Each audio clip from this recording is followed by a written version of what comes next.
You know the story. An island in the wine-dark sea, a witch with a cup and a wand. The men who drank and dropped, snouts where their mouths had been, bristle where there had been beards. A monster Odysseus had to break before he could sail home. That is the version they carved. The witch, the trap, the thing the hero survived. And for 3,000 years, no one asked the obvious question.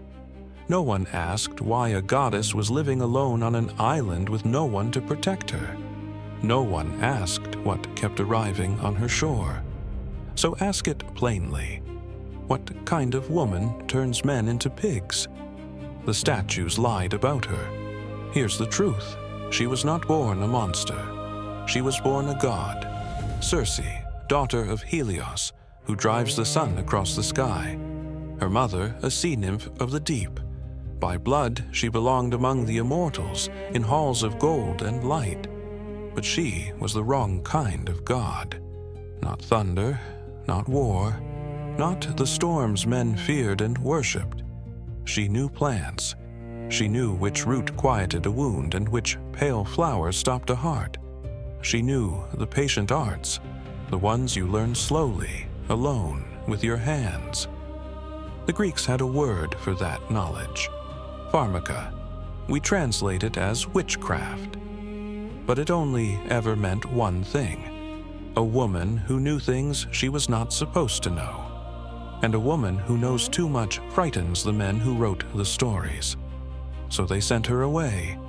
The gods exiled her to Hyaya, one island, ringed by sea, with no one on it but her. A punishment dressed as a gift.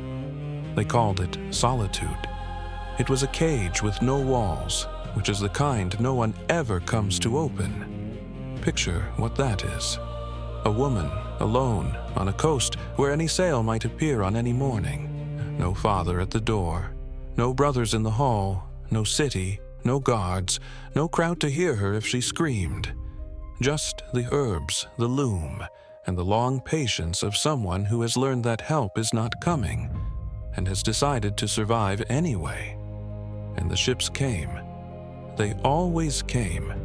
Crews half mad with months at sea, who beached on her rocks and climbed toward the smoke, and understood, fast, the way men understand it, that whoever lived here lived without protection. She watched them come up the path. She had seen this before. She knew exactly what was walking toward her door, and exactly what it had come to take. So she set a table. That is the part they always leave out. She did not meet them with a curse. She met them with hospitality. Xenia, the most sacred law of the Greek world, the bond that says a host shall not harm a guest, and a guest shall not harm a host. She opened her door. She poured the wine. She mixed it with cheese and pale honey and barley, and she set it before them like an offering. And the men drank, the way men drink in a house with no man in it. They sprawled across her benches. They reached for what they had not been given. They took the open door as a thing they were owed, the welcome as an invitation, the woman who poured for them as one more thing on the table to be used. She watched them empty the cups. She did not hurry. And when the last drop was gone, she lifted the wand.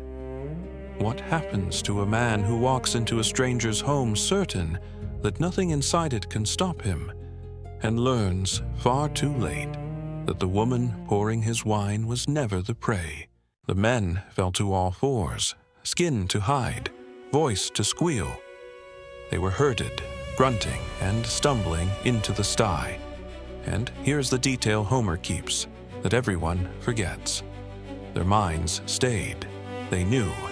Trapped inside the body of a beast, the man remained, and understood what he had become, and wept. This is the truth the marble buried. She did not invent the pig.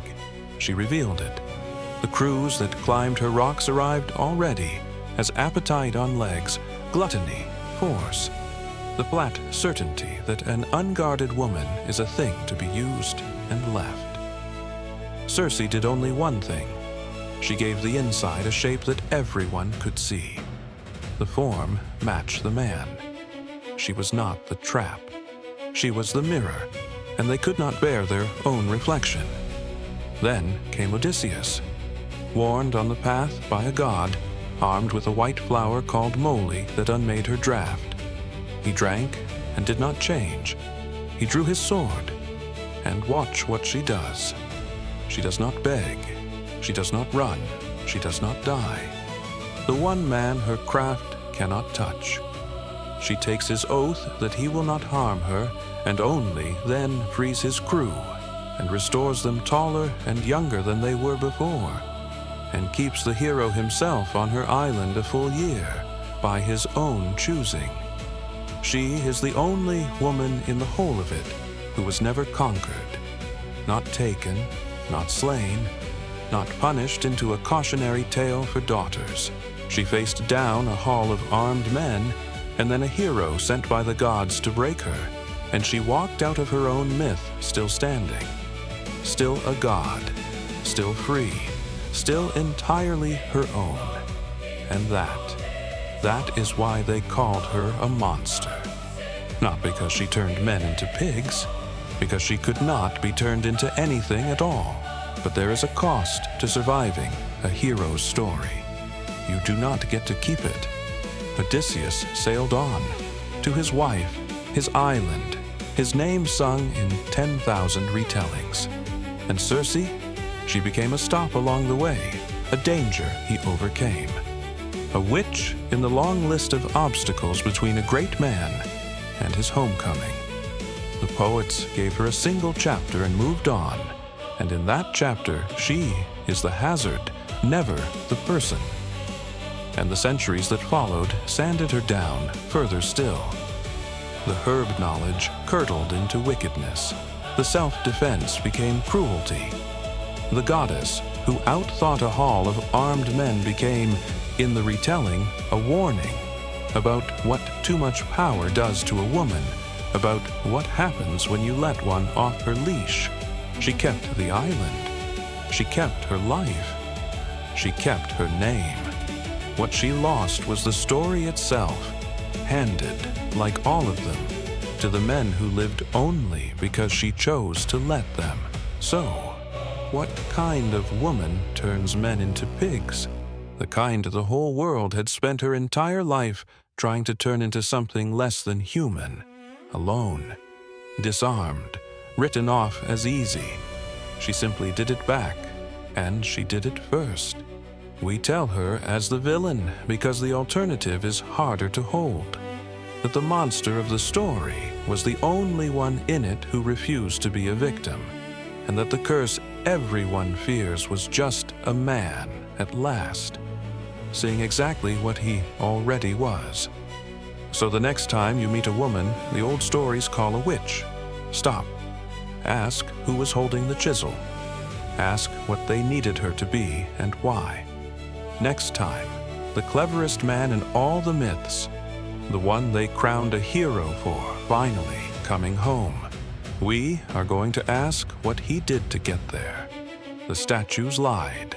They always have.